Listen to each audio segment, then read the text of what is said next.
Peace isn't yet on Gaza's horizon. Instead, more Israeli airstrikes have gone in today. The IDF say they've been targeting Hamas cells attacking soldiers.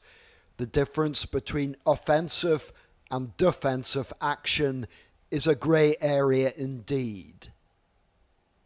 Palestinians are now crammed into such a small part of the strip that some are living right on the edge, the Mediterranean lapping at the door to their tents.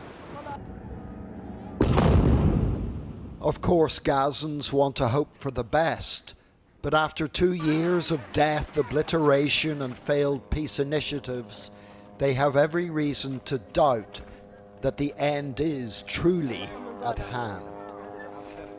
I'm not optimistic because the IDF has already broken 2 previous deals. They're not trustworthy, said this woman. Still, I really hope it does happen and that people can finally breathe again. Enough killing and destruction. Enough, said another. The families of the Israeli hostages also find it hard to dare to hope. However, they know that President Trump has prioritized their loved ones in a way their government has not. From the moment you took office, hostages began to come back home.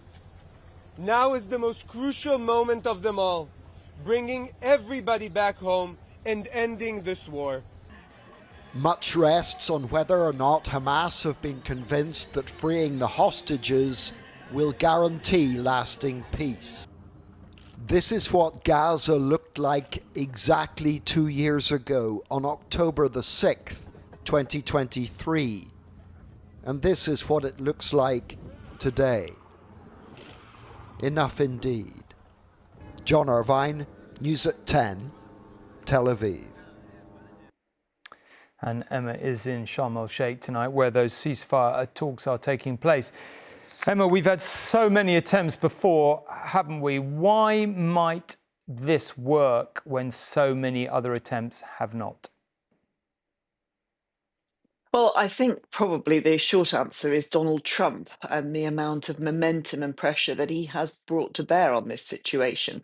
The real turning point seems to have been that attack in Qatar just over a month ago when Israel sought to kill the Hamas leadership there.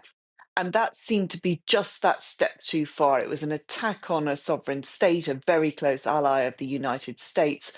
And it was seen as something that just couldn't be allowed to pass unnoticed. And I think it was during the fallout from that that President Trump saw that there was a possibility, even in that dire situation, to try and bring the parties together. And he himself has acknowledged that many, many countries are a part of this. So he put the pressure on Israel, and then Arab states were able to put the pressure on Hamas. And that is what has brought us to this point now, and it is what's continuing this evening, in that the pressure is being brought to bear on both sides to try and force these negotiations forward. Now, they're indirect negotiations, in part because it would be almost impossible to get the two sides, Israel and Hamas, around a table. The lead negotiator for Hamas is one of those who was targeted in that strike in Qatar. So you can imagine it's all rather tricky. But already we're hearing that they are running into difficulties, particularly over the names of which Palestinian prisoners might be released in any such deal. Someone like Marwan Barghouti is a big, big figure to the Palestinians. They want him out. He is a kind of red line for Israel. Donald Trump tonight has said that he feels that this is a deal that can be done. He says he feels optimistic, but he has red lines. The problem is, so too do Hamas. So they have a long way to go before there's any hope of peace or hostages being returned.